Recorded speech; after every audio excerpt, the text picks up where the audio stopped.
Good evening. Welcome to Inside Texas Football. This is On the Horn. I'm your show host, James Hayden. I'm back again. I was here on Thursday. Management let me come back. I guess we got enough positive feedback that they said you can try it again. Didn't totally blow it up on the first try around. But yeah, we've got a fun show for you tonight. We're going to be previewing and predicting Ohio State, getting a look at them after an absolute buzzsaw of a performance against Oregon. We're going to talk about, how Texas could pull this upset. The first time they've been an underdog since playing Alabama in 2023 at Bryant-Denny. But hey, we all remember how that one went. We're going to talk Quinn legacy as we get towards the end, toward sunset here on his career. We know whether it's pros or transfer portal that Quinn most likely will be playing his last couple games in the burnt orange. We'll talk about Sark's legacy and, compare these guys to some of the greats. And we got to talk, of course, about that Adam Schefter quote that raised everybody's eyebrows with the Sark to NFL talk and Michael Taaffe Target Gate. Got to milk that for all that it's worth. Got to get as many clicks out of that as we can. Talk about Michael's response and how it's, just such a great testament to the Texas culture. But to start, guys, let's preview and predict Ohio State. Homer, if you want to go ahead and play some B-roll for me. But, yeah, so Ohio State, we all watched the Rose Bowl, right? We all saw what happened to Oregon. That was a hard hat and lunch pail special by Ohio State. They came in there ready to work. They showed up to that construction site with their hard hat, with their lunch pail in hand, and you knew they weren't going out to lunch. They were staying there through 5 o'clock, maybe longer. And Oregon showed up to that game with a blanket and a pillow ready to take a nap, and Ohio State was happy to put them to sleep.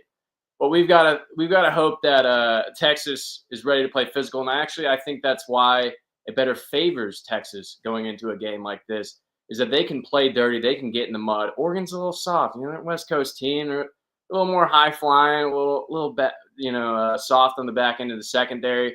They struggled against the pass, they struggled against the run. They couldn't stop anything against Ohio State, and Ohio State was most people's pick to win the national title going into the year, and for good reason. They got Quinshon Judkins coming in.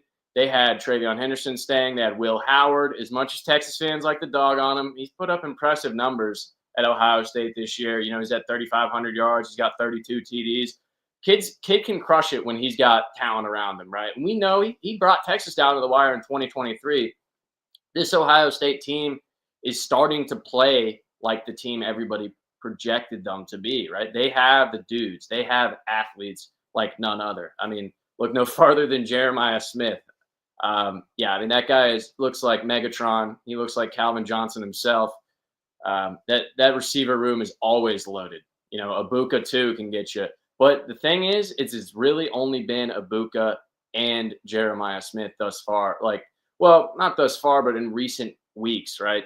People are talking about the playoff run. Tennessee and Oregon, they obviously have laid, 42 points in back-to-back games. But it's really only been Jeremiah Smith and Emeka Ibuka putting up those numbers. So that is a good sign for Texas because you've got Jahdae Barron.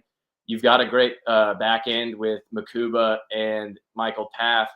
But, Manny Muhammad will be tested. We'll get into that more later just to talk about strictly Ohio State. Who's the opponent? What do we need to know about Ohio State? I think Ohio State is the best team in the country right now, as weird as that sounds, considering they're a 2-loss team. But that's the 2024 college football season. It's reminiscent of 2007. I know I was a wee lad, probably in kindergarten or first grade around that year. But I've seen the YouTube videos reflected on 2007 chaos. At one point, Kentucky was ranked in the top 5. So that was an absurd year. And I think this year mirrors it almost identically with all the chaos that's happened. We might have a national championship game with a team who lost to Northern Illinois. So Ohio State losing to Michigan, people point that out. But nowadays, being a 2-loss team, you could still compete for a national title. That's what this playoff format has led to. This is what people wanted. Not really helping out the underdogs. It's more so helping out the Ohio States of the world get another chance, the Notre Dames of the world, the Georgias of the world. So Ohio State, they lost to Michigan. Aside from that, how have they been as a team? Homer, if you go ahead and pull up some of those stats for us on their offensive side of the ball. But against Oregon, right? So what really happened? Because if you maybe are a casual fan or you're just a Texas fan, you watched Oregon, Ohio State the first time. Wow. That was reminiscent of a Baylor TCU game. back in the day, right? Just a shootout, great back and forth, 32-33. Oregon beat them. Oregon's the number one team in the country, and then Oregon cruises, right? Oregon beats Penn State. They win the Big Ten. They've got to bye, and they've got to play Ohio State again in the second round because that's the college football playoff format these days. We reward losers for some reason. Penn State got an easier path than Oregon. Now Oregon's out of the whole thing. But what happened in that game, right? Oregon had negative 23 yards rushing, which is not a good sign. And for Ohio State on offense, they went off. The receivers, Jeremiah Smith, had a game reminiscent of Marvin Harrison Jr. in the Rose Bowl. I don't know what it is about Ohio State receivers in the Rose Bowl, but those guys just go absolutely off. He put up like 170 yards. Abuka went for almost 100. So they just absolutely diced Oregon on the back end, right? And the reason that they won by so many points was they got off to a fast start and Oregon couldn't respond. They got up 34-0. And then Ohio State's front started playing well. Now, this is a great Ohio State defense, but what people have always been wanting them to do is put it all together. And that's what it looks like they're doing now when you've got JT Tuimoloau. I think I said that one right. Jack Sawyer. These guys are 5 stars coming in. They're now seniors, and they've been kind of flash in the pan here and there. They look great, but against Oregon, they went and got 8 sacks. Oregon hadn't given up 8 sacks on the year. So that's how you'll absolutely stall out a game. Oregon could not run the ball. And then Ohio State just lit them up on the back end. So Ohio State is just, they're kind of like Georgia to me, and the ability to how they can play physical, how they can just be a blue-collar team, beat up on you, unless your name's Michigan. Unless your name's Michigan, they've kind of got every time they play the maize and blue, they have a Lake Michigan-sized lump in their chest, it seems. That's just a total nervous game for them. But against everyone else, like this is a team that only gave up over 20 points a game twice, and both were against Oregon. Oregon scored garbage time in the Rose Bowl. I think we can all admit that. So this is a legit defense and a legit offense, right? So when you look at their offense, obviously you've got to talk about Jeremiah Smith. He's got almost 1,300 yards. He's got 14 touchdowns. And Michael Taaffe had the funny quote the other day. He said, "Are we sure this kid's 18? Are we positive?" It's a good point. You know, everyone was talking about Ryan Williams being 17, but the fact that Jeremiah Smith is 18 on record, you know, it's technically a college freshman, but he is doing stuff that, I mean, to be honest, I think you could plug that kid in the NFL right now and he'd be great. So that Texas is going to have their hands full, but Texas has one of the best pass defenses in the country. As you see, they only give up 166 yards a game. And really, Ohio State doesn't light people up that much through the air. And like I pointed out, is like, it's Abuka, it's Jeremiah Smith, then there's a drop-off, right? And they have Carnell Tate. He's gone for about 600 yards, but the last couple of games in their playoff run and against Michigan, he has not been putting up those kind of numbers.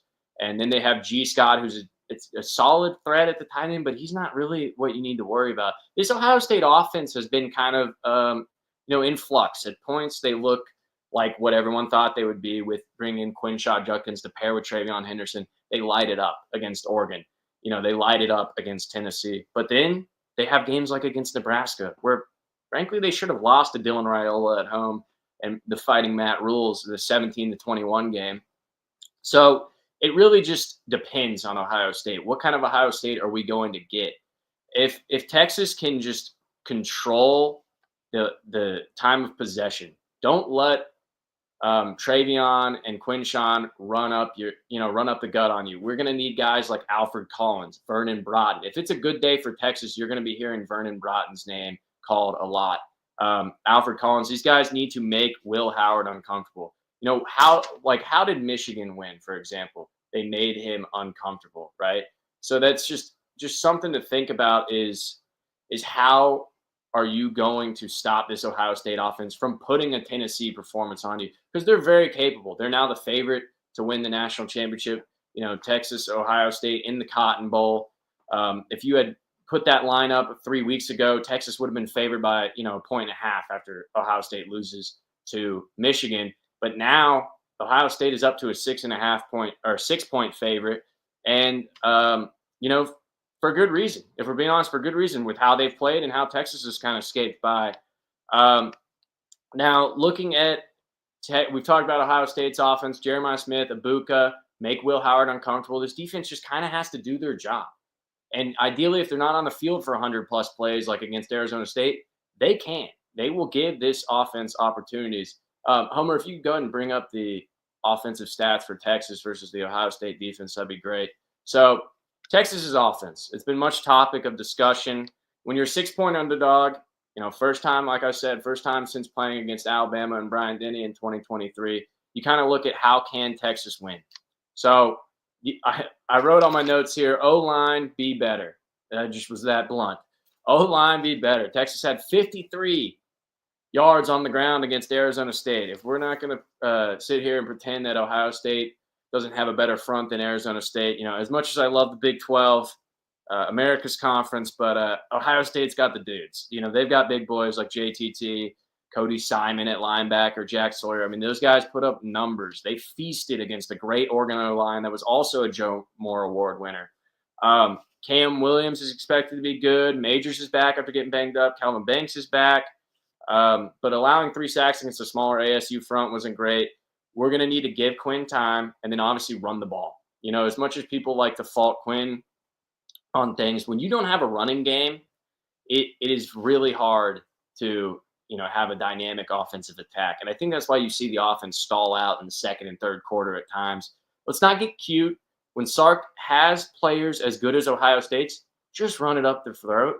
Just bully ball them. You've got the offensive line. Everyone's healthy. You've got a good interior. Let's see some great runs up the gut. Let's not see any of that motion veer stuff. Like, there's no need for that, And I think we saw that happen against Arizona State at times where you're motioning here and then they just blew up a play. Kirby Smart did great against the Texas running game, and the fact that Arizona State mirrored that success was kind of shocking to me. The defense can't be on the field too long, right? So time of possession, how can you help out your defense? Because this defense has been helping out Quinn Ewers and company all year long. When Jade's playing 100 plays, you get the results that we saw on Wednesday against Arizona State. It's weird having midweek games. It just throws off my whole routine. I don't know about you guys, but I think that was a Wednesday. That was such a blur. That game was fever dream. But when you have Jade and Makuba, I saw a stat, they played over 100 snaps. You're not going to be able to play your best ball when you're playing over 100 snaps. That's why we kind of see Scattaboo started to lean on him, and it worked. But for the Texas offense, you're going against the one defense better than yours. 12 points a game is all that Ohio State gives up. This is a great defense. As I said, it has only given up more than 20 points twice. Both of those times were against Oregon. And the key here is we're going to need weapons. We're going to need Isaiah Bond to pop off. He's back from injury. A stat I saw is Isaiah Bond hasn't had a touchdown since November 9th against Florida. While he's been banged up, he's a speedy guy. He was the splash transfer. We know Matthew Golden's going to do his thing. Tight route runner, great hands. Matthew Golden's become the guy for this team. But Wingo, Bond, one of these speed demon guys who can clock over 22 miles an hour like that, go over the top. That's one thing that we saw Oregon do in the first matchup. They went over the top. Evan Stewart went for 170, I believe, in that game. There's no reason talent-wise that Texas can't do that, right? There's no reason that you can't go over the top and, Quinn throws for 300 yards and 3 TDs like he did against ASU or has a game like he did against Clemson. I think that's very possible, And the other thing is I'm looking at is Jaden Blue. Jaden Blue needs touches. The fact that we played against a smaller Arizona State front and Jaden Blue had only 4 touches, I'm not going to pretend that I know how to call football plays, but I just think from a logical standpoint, Jaden Blue is your most dynamic running back. We thought that when C.J. Baxter went down. He's, 4 steps or a couple steps away at all times from breaking one like he did against Clemson. He went for 146 and 2 touchdowns against Clemson, only 4 carries. The other thing I wrote down here is finish in the red zone. It's 2024, and we're still talking about the red zone, unfortunately, for the Texas Longhorns. Texas, as you see there, is 78% in red zone scoring. That means field goal or touchdown, 78%. So that when you have a bad field goal kicker and you're not finishing in the red zone, that's what leads to that 78%. They're 90th in red zone scoring, 120th in TD percentage. And for Ohio State, they give up only 61% of the time they give up points. They're the number one red zone defense. They're the only red zone defense better than Texas is. So this game is going to be decided in the red zone, similar to a lot of Texas games recently, So I think Texas has to flip that stat on its head. They have to. I mean, they've got to hope that their red zone defense gives you a Clemson-esque stop, a Texas A&M stop, one of those gritty, a Bill Norton, a Vernon Broughton, one of those big boys, Anthony Hill coming from the second level and just blowing a play up. That's what you're going to need to see. You're going to need to see Texas, stopping Ohio State in the red zone, and they have to finish on the other end. If you're not getting points, you need Bert Auburn. He needs to be hitting his field goals. I know that just sounds like a no duh, but it's reality. It's just Texas has to finish in the red zone. Those stats, unfortunately, they start out the year looking good in the red zone, and now they've dropped into the 90s and the hundreds in touchdown percentage. And you saw, they leave points on the field against A&M. They leave points on the field against Clemson. They leave points on the field from field goals against Arizona State. They probably should have won the Georgia game, right? But they can't. They're not finishing the red zone. And so when I look at an underdog like Texas, and I say underdog, they're only a 6-point underdog, but it seems like the whole world's picking Ohio State. I look at how did Michigan win, right? Well, they didn't let Jeremiah Smith beat them, and they got TFLs, they got big up front, and they have those NFL bodies at DT, and they have Mason Graham and Kenneth Grant, right? So they've got NFL bodies. So does Texas. Texas has got big dudes, right? So Mason Graham and Kenneth Grant, we remember playing them. Texas had no trouble with Michigan, but who did? Ohio State. So I mean, that just shows you college football. It's like every week is a totally different game. Anything can happen when you're talking about these 18 to 23-year-old kids. One week, Ohio State looks like they did against Tennessee. The other week, they look like they did against Michigan. But the point is, if Michigan at 8-5 can beat them, so can Texas. So tackles for loss, they had, I believe, 7 in that game. They were big up front, right? So they stopped the run, and they made Will Howard uncomfortable. Will Howard threw 2 picks in that game. Cute, and thankfully for us, you've got Jahdae Barron and Makuba, who've got 5 picks apiece. And, that's not going to be a problem for Texas. If they can put pressure on Howard, if Anthony Hill can get to him, if Trey Moore can get to him, Colin Simmons, we know he's on damn near 10 sacks this year as a freshman. So that is a possibility that they could just blow up Will Howard and, just throw him off his rhythm, which I could totally see Texas's defense giving a Michigan level performance and stopping Ohio State from getting any sort of rhythm. Now, the other thing that I notice is Texas has hot starts. When we look at, first, second quarter, Texas is great at scoring in the first and second quarter, but they struggle in the third quarter. But the first quarter actually will help them. That scripted drive that we've seen, against Arizona State. If Texas comes out and pops off a 2-play 77-yard drive, maybe it's nothing like that, but they could just have some sort of success similar to what they did in the Arizona State game right when they start. That would really help them out, starting this game out with a touchdown, with a big play on that scripted drive. If they could just move the ball down the field, come out with a good game plan. We know Sark likes being an underdog. They are going to have a good game plan for Quinn, right? So if they can come out, pop one, that is a good way to get Will Howard uncomfortable. Because we've seen this guy fall down against Texas 2 times when the game mattered most. Or, well, 1 time against Texas, once against Oregon. He sometimes struggles and gets in his own head. In that Michigan game, they couldn't move the ball. He threw 2 boneheaded interceptions.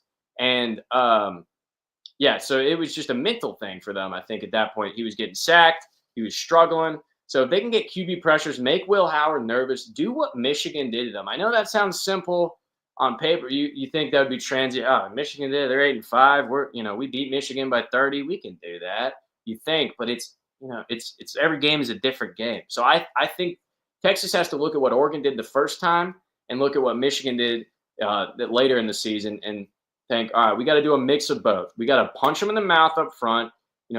Travion Henderson and Travion Henderson and Quinshawn need to not be running it wild on you. You can stop them in the middle. This is a solid run defense from Texas. And then you just got to be physical up front. And I think big plays, like you're going to need big plays. And like I was talking about that first quarter, Sark comes out with, that's just perfect game script. Quinn knows where to go with the ball, makes good reads. And if they can come out 7-0, I think that's how Texas could pull this off. But one thing you got to worry about is red zone. Another thing, as I was talking about, Texas great in first and second quarter. They're actually really good in the fourth quarter. But the third quarter is where Texas really struggles. Now, this is a crazy stat, but Texas has not scored a touchdown in the third quarter since before the Vanderbilt game. Since the halfway point in the season. So we're going way back to October.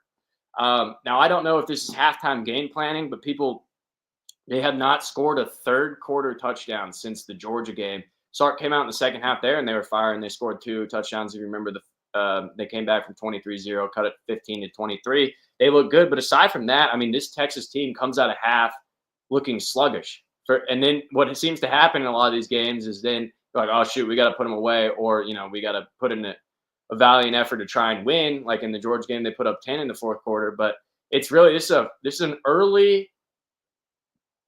Excuse me, I had a little burp there, but this is an early, team. Like this team is good early. First quarter, we know those first drives early against A&M when they needed to, they silenced them. But then, we would have liked to seen that run away to 31-0. So I think this is actually kind of good for Texas if they can start out the first quarter well. If they can put up, give me 14 like you did against Arizona State, double digits in the first half. I think that'll have Ohio State feeling like, all right, we're not impenetrable.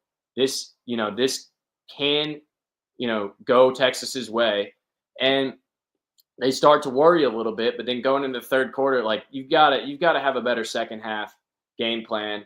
Now, when I look at this game and I look at how Ohio State's been playing, and they're playing like the number 1 team in the country, favored by 5.5, that line might go up to like 6 or so.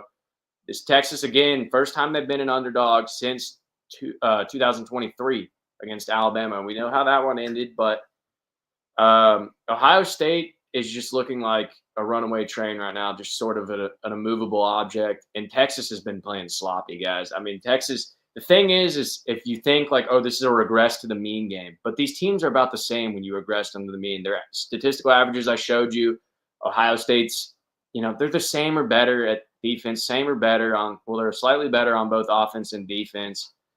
I just, I look at this game and I kind of like Ohio State. I like Ohio State to win. I like Ohio State to cover. I pray I'm wrong. Chastise me if I'm wrong. I was the fool that picked A&M to beat Texas at Kyle Field. But hey, I also picked Georgia to beat Texas. So I just think Texas has been getting away with it because they're a way better team than who they've been playing. But you play a game like you play against Arizona State. You play a game like the second half like you played against Clemson. You're losing to Ohio State. That's what happens when you get down to the wire. I just, the pressure gets a little higher, and your hands get a little clammier, get a little more anxious in every play. And I don't think that Texas is going to be able to get away with those kind of red zone numbers, those field goal misses, the inability to finish. I do think Texas will start hot, but I just think Ohio State's too much, and they're surging at the right time. And yeah, I think Ohio State wins, and Ohio State will cover it. But I don't think it'll be too bad. Again, flame me in the comments. I hope I'm wrong, but I just think you look at how Ohio State's playing. Texas defense will be able to hold their own. It won't be like Oregon, but I suspect this will be about a 10-point game or so. Ohio State's got too many weapons, and they're playing right, and Texas has been sloppy recently. On that note, we're going to hear from Luxe Remodel. Homer, if you want to go ahead and cue up the ad. This video is brought to you by Luxe Kitchen and Bath. Luxe has been offering high-end kitchen and bathroom remodels for 3 generations throughout the greater Austin area. With 5-star review after 5-star review on Google and Facebook, and an A+ rating from the Better Business Bureau, you can put your faith in Luxe Kitchen and Bath's award-winning designers and skilled craftspeople to bring to life that dream vision of your special home. But that's not all. Luxe's all-star team provides full remodels, large additions, and even commercial build-outs as well.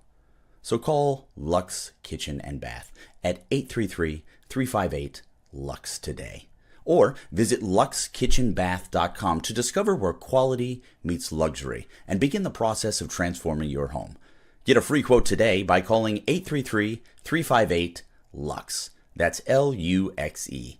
Or by visiting luxekitchenbath.com. Link in the description. All right, guys. So, hey, I gave my Ohio State preview.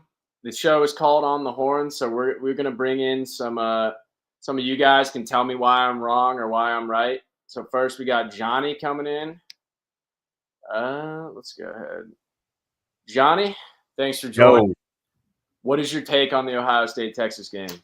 What's going on, y'all? James, I'm sorry. I got to disagree with you, man. Everybody's talking about Jeremiah Smith this, Jeremiah Smith that. Did we forget that the Thorpe winner, who is the best defensive back in college football, he plays for Texas, right? I mean, I think Johnny Barron he's really smart, right? He's able to make plays, but he's in the right positions at the right time. And I think he's got Jeremiah Smith on lock, and beyond that, I think you're right, though, about the run game. I think Texas will have to be able to run the football well. Sark challenges guys. I think he mentioned it in the A&M presser, but basically challenging his guys earlier on in the year to be able to run the football well after they had some struggles early on. And, I think Texas always ends up responding after adversity. And I think that's a character of this team. And, I think Sark is going to come into Dallas like he did a year ago in the Big 12 championship game. And, he's going to reach into his bag and run the plays that are going to win us the game. And, no one, right? I mean, no one is giving Texas a shot in this game. But, I think Texas is going to come in and shock the whole world and win this game by double digits. Bookmark it, save it. Double digits. Yep. Yeah, that's what I'm calling right here, man. Right. I will say, Johnny, to your credit, when Sark was backed against the wall like this, I mentioned Alabama a couple times in, opening segment there talking about this game. Yeah, that was the last time Texas went underdog. They were, I think 11-point underdogs on the road. That's what I hope. I'm hopeful because Texas has the dudes. They can line up with, at their best. Ryan Wingo can pop off a 100-yard game. Has he recently? Isaiah Bond can't. I think we need more than Matthew Golden and Gunnar Helm who are reliable. Like, Texas is going to have to go over the top on this defense. We saw Oregon do that to them in the first time. So, they could pick on Denzel Burke like Evan Stewart did, like Oregon did with Evan Stewart. It's just the way Texas has been playing. I feel like it's not gonna work out for them. But who knows? The run game's been bipolar. If they go off for 200 yards rushing, totally different game. I'm wrong. They're playing in Natty. We come back next week and I get to, eat crow. But hey, thanks for joining, Johnny. Appreciate it. All right. Now we got one more. We'll do one more call about Texas, Ohio State. We'll see. I assume it'll be someone telling me I am wrong again. All right. Jim, what's going on, man? Yeah, I totally disagree with your take that Texas is going to lose Ohio State. I think you also said they're going to cover. Why? Let us know, please. Yeah. So people have been saying Texas is going to get blown out for 10 days leading up to the game, right? Yeah. This is one of the top 2 or 3 most talented rosters in the country. Usually true. When you tell a team as talented as Texas that they have no chance in the game, they usually come out firing on all cylinders. And I'd also say one difference between Texas and Oregon is that Texas's safeties are not going to just leave Jeremiah Smith wide ass open 50 yards down the field and give up 3 touchdowns. I'll also say one thing. Also, Oregon just kind of spiraled. If you want to compare them to Oregon, right? Like their running back got injured early in the game. They couldn't run the ball, and as I said earlier, like this corners and the safeties just had no idea what they were doing out there. So I think it's a big difference. Taaffe and McCoop aren't going to let that happen.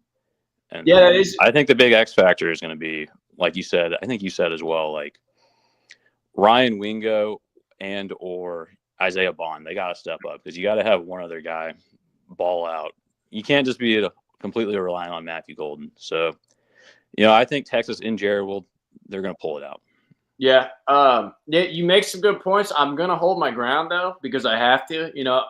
I will say that is a good point, because what you saw was when Georgia was challenged, right, against Texas the first time, what happened? They came out and played their best game. It looked like vintage 21-22 Georgia. So, I mean, who knows? Maybe Texas is like – because that is true. Like, Texas is one of the 3 teams who can probably beat an Ohio State, who can beat a Georgia straight up. Beat an Alabama like they did last year, can go in and we saw Jonathan Brooks run it, 7 straight plays. And you're like, holy crap, what Texas team is this, right? How are they doing this and just out-manning, an Alabama team, right? So I will say that is one aspect where Sark is going to pitch that whole, hey, nobody believes in us. Nobody thinks we can do it, which is true. Like, I've seen nobody, including myself, pick against Ohio State, which it is a team that's still lost to Michigan. But we'll see, guys. I just hope for a good one. I don't think Texas is going to allow this to get out of hand. We'll see. The safeties, that is true. We're going to talk a little bit more about that later. But let's say Texas wins, right? What does that mean for Quinn Ewers? What does that mean for Steve Sarkisian? If Texas wins, Quinn Ewers wins. What are we thinking about Quinn Ewers? He wins, and we'll just say theoretically, he wins a national championship. He goes and wins the whole thing, right? So that would mean that Quinn Ewers would have 29 wins in 3 seasons starting. He'd have 2 college football playoff appearances. He'd be 3rd in passing yards. He would be 3rd in wins. He would be 3rd in passing touchdowns. Okay. So I wonder if Quinn wins, I guess let us know in the chat. If Quinn wins this game and then proceeds to win a national title, do we look at him as a Colt McCoy type of player, right? Do we see, because right now it seems like Quinn is kind of in that, would he leapfrog McCoy? Because I think this, like, as much as there's been polarization around Quinn in these past few games down the stretch, let's say Quinn gives us an Arizona State-like performance. That was a historic 4th and 13 play. That's going to be remembered in Longhorn history. But it won't be remembered as much as if they go and they get splattered on national TV against Ohio State like Oregon did. Not saying that's going to happen, but I'm just saying you'd forget about that 4th and 13. But if Quinn goes and does this and he plays hot, he puts up 300 yards, 3 TDs, and then he goes and beats Notre Dame or Penn State, are we looking at Quinn totally differently? I am. I know you are, because we always look at the past with rose-colored glasses. We get nostalgic, and you would look at Quinn and you'd see those statistics and you go, "Oh man, 3rd in passing, 3rd in touchdowns, 3rd in wins, brought us back, first playoff team." Yeah, if he wins, he passes Colt without a doubt.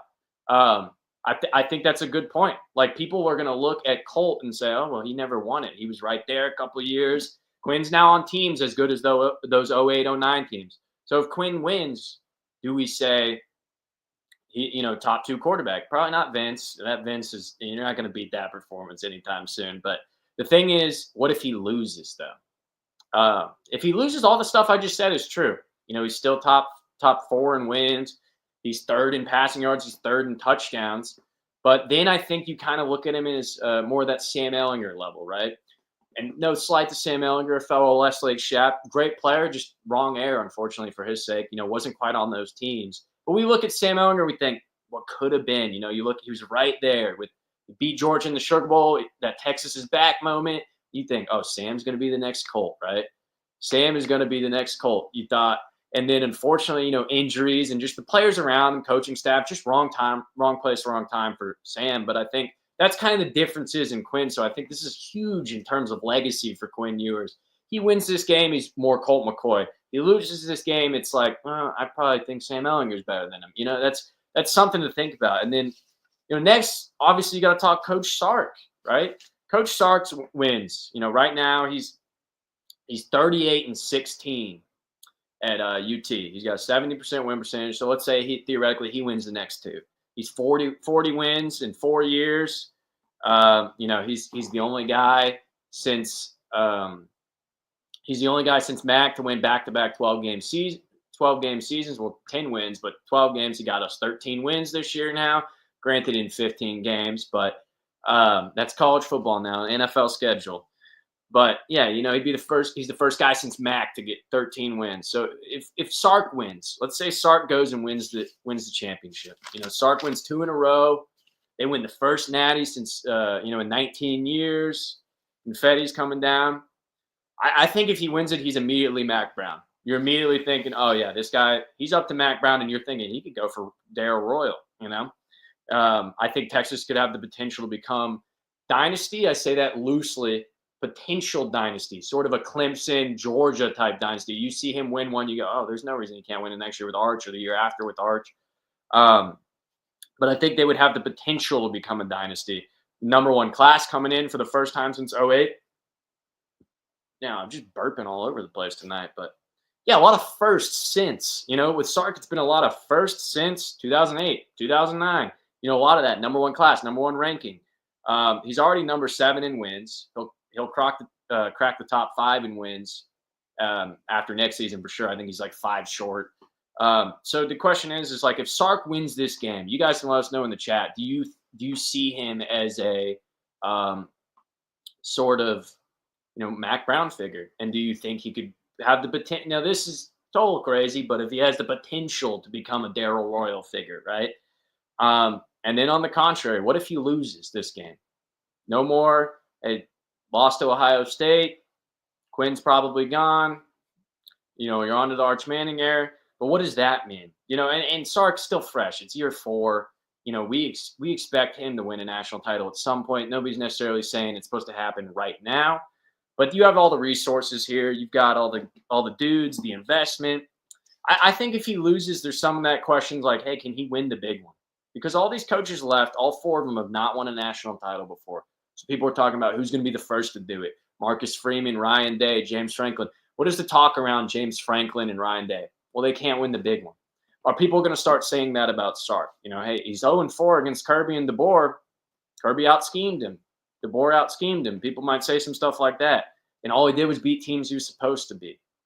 Arizona State and Clemson. People are going to say, people might say something like that. Hey, if Georgia was still in, they would have beat Arizona State and Clemson, which I think is true. Which I do think is true. So I think Sark needs to go out, not like last year, they're one play away from the national title. I don't think they would have beaten that Michigan team, but just being there, being the runner-up would have been a huge step for Texas. We're talking about Texas that, his first year was losing to Kansas. So he's already taken so many steps. Now, I don't think if he loses, that's end-all, be-all. Because, you've got number 1 recruiting class, you've got Arch Manning era. I think Sark is winning a title with Arch Manning most likely. I'd love if you guys want to call in and talk Sark, or if you have any opinions on Sark or Quinn's legacy for that matter. Where Sark is now, if he wins the Natty, if he loses the Natty, feel free to call in because we're going to be talking about Sark. Hold on, we got one here.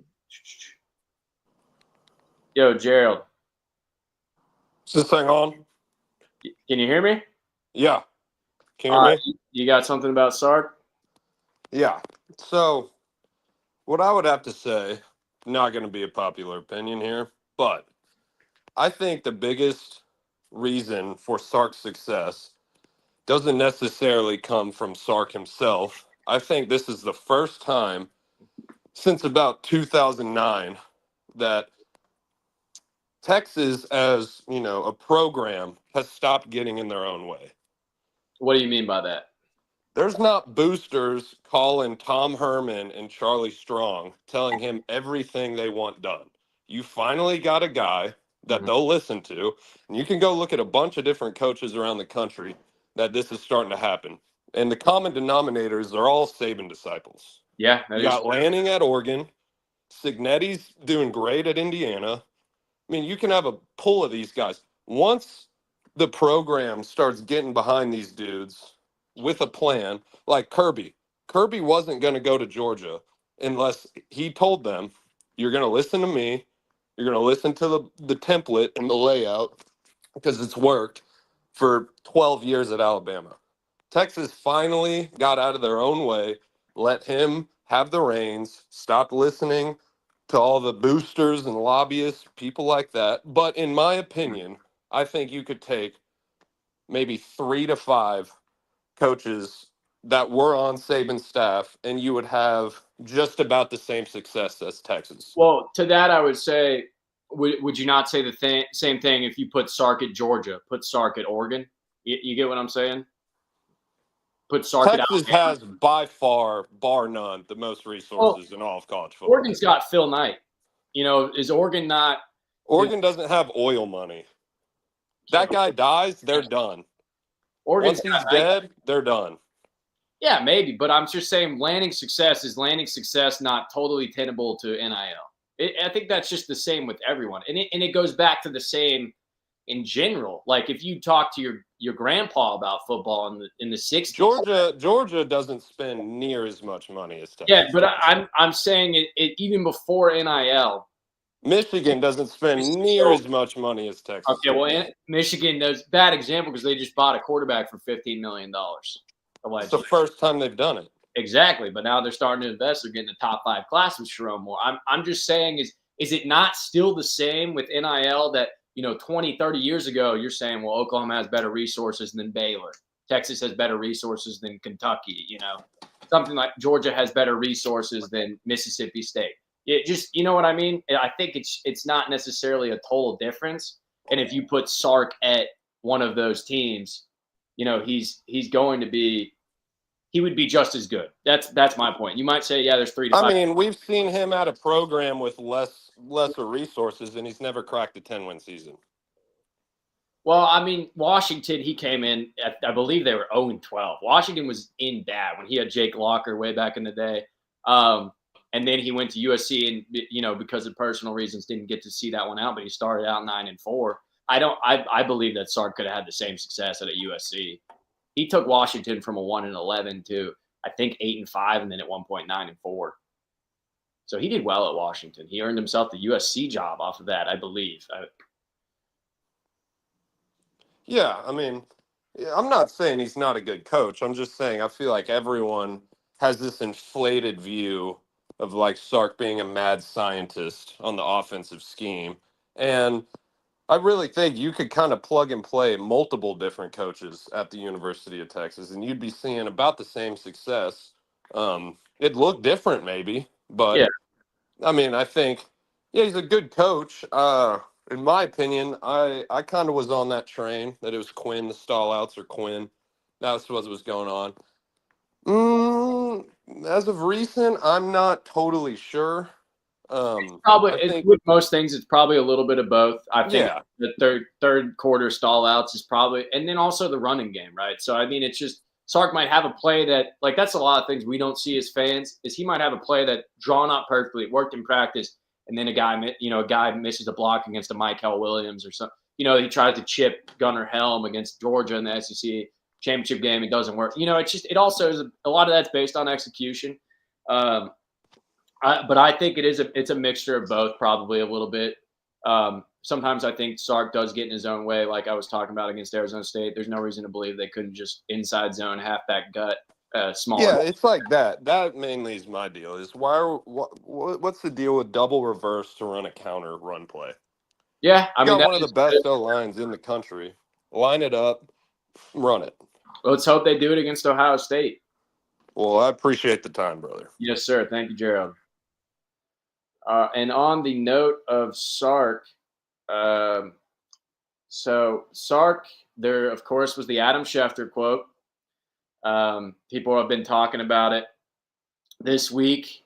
He said, and this is probably the most obvious quote you ever hear, "I would expect some teams to call and inquire about Texas head coach Steve Sarkisian, who has drawn some interest from the NFL level," per Adam Schefter of ESPN.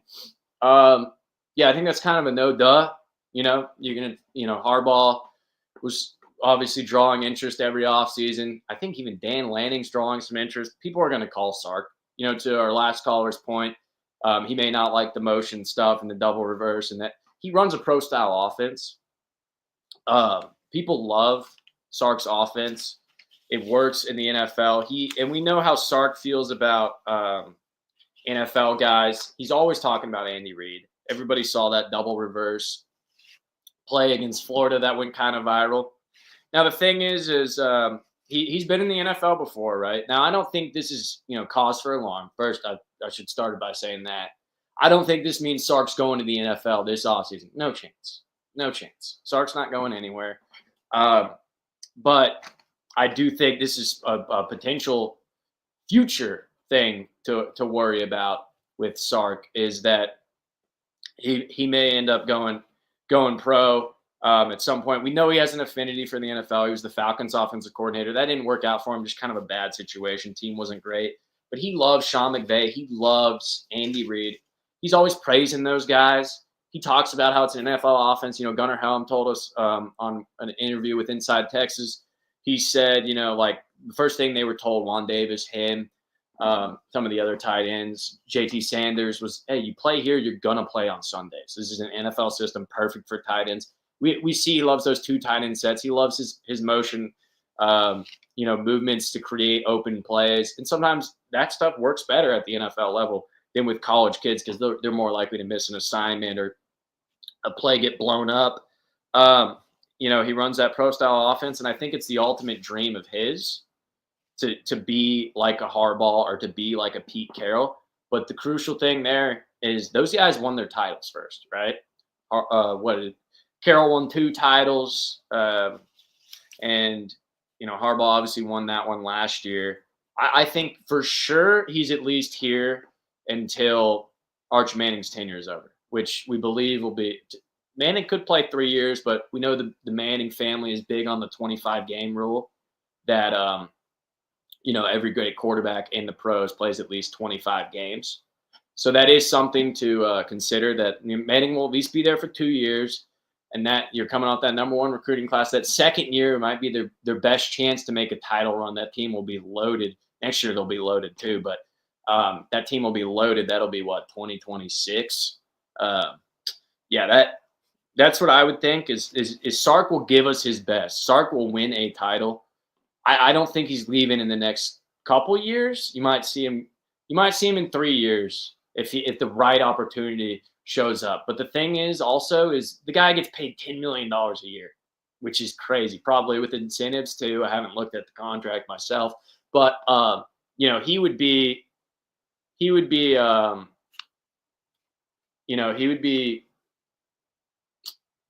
probably not making $10 million his first NFL contract would be my guess, or he would most likely wait for the right contract and the right situation. So I'm not worried about Sark to the NFL right now. That's my take on it. I think he'll hang out. You've got all the resources, all the money in the world. All right, we've got one more caller we're going to bring on here, and then we will talk about Michael Taaffe and his response to the targeting hit. Got AR here. This thing on? AR, how you doing? How's it going, James? Good, man. How you doing? I'm good. I can't complain. So to address the Sark to NFL thing. Yeah, what's up? I think I kind of chuckled at it at first because here's my thoughts about it. So the first couple teams that were brought up was I'm a Cowboys fan. Oh, yeah. So my condolences. I'm a Texans fan now. Hey, look, I checked out with the Cowboys after the Ravens game. Anyway. Hey, the Texans lost worse, though, to the Ravens somehow. So my thought process is, okay, Sark's at Texas, right? You're in lockstep with CDC. You have everything at your disposal in Austin. You've literally built Texas from the ground up after the dark decade. Why would you go to a place, for example, like the Cowboys, when they can't even be on the same accord when it comes to press conferences? And then he's gonna have to be told how to build the team the way the front office wants it, and then when it inevitably fails, he gets the blame for it. That is a very fair point. I think an earlier caller said, it's the first time it feels like Texas is totally on the same page, and they're just letting Sark run the program how he wants. The reality is you're probably never going to get that in the NFL. Especially, you're a Cowboys fan. You especially know not with Jerry Jones and Stephen Jones and those guys. So, I mean, that is a totally fair point. Why would he want to deal with the headache, especially now, number one recruiting class? He's paid like an NFL guy. That is something to really think about. That I hope for Texas's sake, for all of our sake, that he just is like, hey, let's build a dynasty here, and he very well could. And that's what I'm thinking. He's going. I think he's going to go the Saban route. Yeah, I think he's going to keep it locked here. Get his natties, and maybe he'll give it a go in the league. But I'm talking that's way down the line. Mm-hmm. Yeah, I think for sure he's locked into Arch Manning. There's no doubt he would not do that to that kid. They've invested so much in him. Mannings have invested so much in him, vice versa.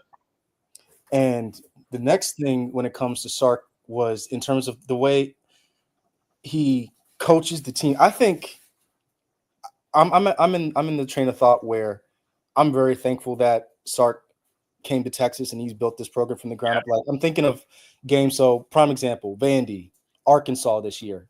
Teams of old, we would have lost that game handily. That is very true. And now we're at a spot where, yes, like I'm thinking of a play that the Arizona game where Quinn threw that arm punt and it got picked off.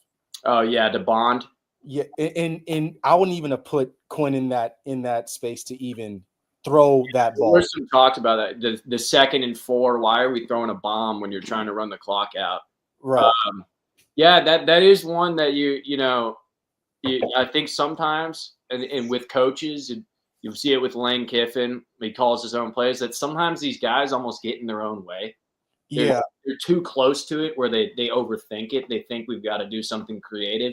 When sometimes a casual person like us could just go, dude, just run it up the gut. Look how small Arizona State is. It's 2nd and 4. You're up by 7. So I mean. There is some, or what was it, 19-27? I think I can't remember what the score was, because didn't ASU had to go for 2 too, I believe, to tie it to even send it to overtime. So that was kind of one of those things. But it's kind of what we were talking about earlier with the third quarter rut they've been in. I think it's a mixture of both, because it's like, Quinn, why are you throwing that? But then it's like, hey, Sark, why did we call that? So yeah, I mean that is a very good point. I think but in comparison, Texas is great off to the past. We're kind of nitpicking here. Like they've been, they still won. They're in the semifinals for back-to-back years. And before it didn't seem like Texas could even get to the playoff, when it first started. So I think, all in all, I think things are pretty good. And yeah, I think Sark is here to stay for at least the foreseeable future, for sure, in my opinion. Hey, we got champagne problems. That's it, man. Yes, sir. Hey, thanks for coming on, AR. Anytime. Y'all take it easy. Love y'all's work. Appreciate it. All right. And then so we got the Sark NFL talk. Had to hit that, obviously. And we're gonna finish up with Michael Taaffe. So obviously talking about that game, the fourth and 13. We talked about that, but then you obviously got to mention the Michael Taaffe targeting hit. And people were talking about that. Everybody who wasn't in burnt orange thought it was targeting. They were hating on Michael Taaffe. They were saying it should have been targeting. It was a dirty play. If you know Michael Taaffe, it's not a dirty play. He's not a dirty player. That was not his intent to hurt him. But yeah, he got a lot of backlash. And so we put out a video on the social media of his response to all the hoopla out there. Threw a big word at you, hoopla. All the fuss about him supposedly targeting and getting away with one. The refs are paying out, SEC bias, all that stuff. And we put it out on the Instagram, the Inside Texas Instagram. I think it's got like 11,000 likes right now, which, by the way, if you're not following Inside Texas on Instagram, what are you doing? Give us a follow on Instagram, please. We put that video out, got a great response, which was awesome to see. But yeah, Homer, if you want to go ahead and play that video, what Michael's response was to the targeting. I know you're a great tackler, but was that targeting or not?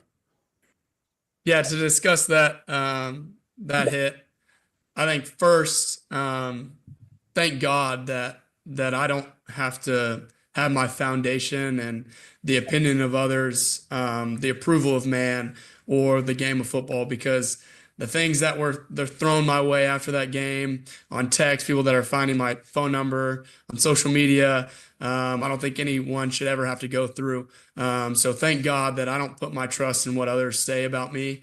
Now the second thing, I said a prayer for that guy. I know, number 5, it took him a long time to get up from that hit. And I know it's football, but I wanted to pray for him, and I hope he's doing okay because, you never want to see anybody go down on the football field. Now, the third thing, I've always been taught all my life to, whenever you're tackling, you tackle with your eyes up. If your head's ever down, then your neck's going to get injured. So I always try to tackle with my eyes up, and I always try to wrap. And I think that's what I did on that play. I had my eyes up and I wrapped, and I left it up to the officials. So I got to probably get my pad level down a little bit more, but I tackled with my eyes open and I wrapped. And so when your eyes are up and you're wrapping, that's fundamental football. That's what you've been taught since the second grade. Yeah. So, I mean, that's kind of why Mookie is a leader, like why he is a great culture guy and emblematic of the entire cultural shift for Texas. He came in 2021, same time that Sark did. And it's guys like that perfect response. The fact that this kid got death threats is insane. Like, if you know who Michael Taaffe is, I went to Westlake. I vaguely know the guy. We know each other, relatively somewhat. It's always been nice to me.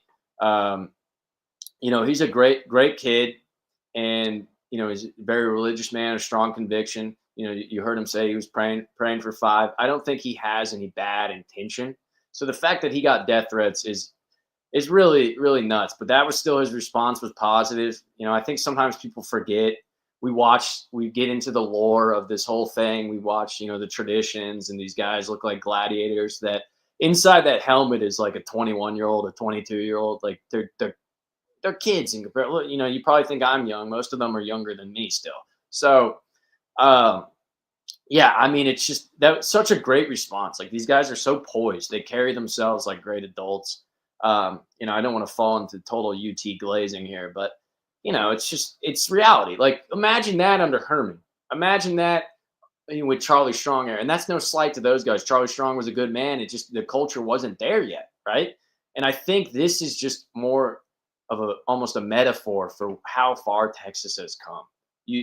Taft's getting death threats, but him, along with guys like Majors, Quinn, Jade, Makuba. I'll tell you a quick story about Makuba. I go to the press conferences some. This is my first year doing this. It's really cool. But I get a little nervous going to these press conferences because people around me are seasoned pros. They're veterans. They've done it for 20, 30 years. They're grown-ups. And sometimes I get a little nervous to raise my hand when the players come out. Everybody circles around. I mean, basically, it's just like free for all. If you get your question in, it gets answered. So I'm asking Andrew Makuba a question, or trying to. So I'm trying to raise my hand, but I'm like too nervous to shout it out because. And then the media handler comes in and goes, "All right, that's it for Makuba. He's done." And I kind of went, dang. And he saw me like get upset, and he goes, "Nah, bro, I got you." And he's like, "Come here." He let me ask my question afterwards, and I was like, "Oh, thanks, dude." And then we, dapped him up, talked. Like, I was like, "Oh, you're an Austin guy. I'm from Austin too." And we had a nice little conversation.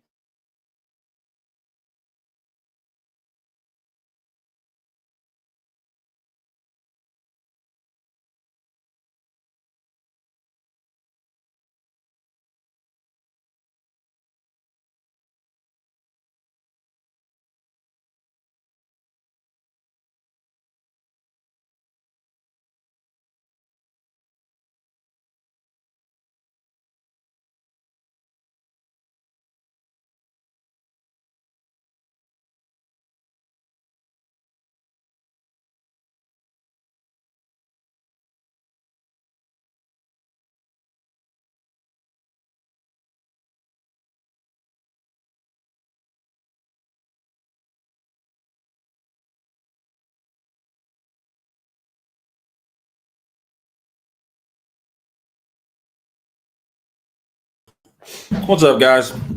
James lost Wi-Fi connection, so I'm here, and he was working his way to a closeout. That was good stuff about Makuba and Taaffe. We will be back not Thursday night because we got a game on Friday. I apologize. I have sunflower seeds in my mouth because I was not expecting to jump on, but we lost James there. So appreciate you guys for watching. We will get back to it next Tuesday night. and we'll be talking ball. I appreciate you guys, and hook 'em.